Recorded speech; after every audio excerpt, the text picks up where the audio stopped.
One thing to remember, after you do your seasonal tire changeover, you need to have your wheels retorqued because wheels can come off a vehicle and it can become fatal. So let's go over this real quick.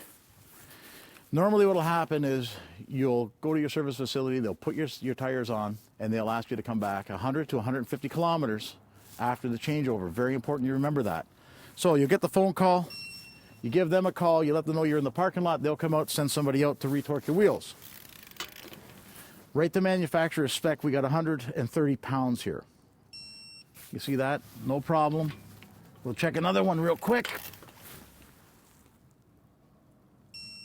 Now, we'll wind up doing this to every wheel, most likely twice over, to ensure that it's tight. The next thing we want to talk about is tire pressure monitor systems. On a vehicle like this that has it equipped from the factory, it's nice to put sensors in the new rims. They're very affordable now. Sensors come in rubber now, which are half the price that they used to be. They can be duplicated to match what you have on the vehicle already, so you don't have to reprogram them every time you do your seasonal tire changeover.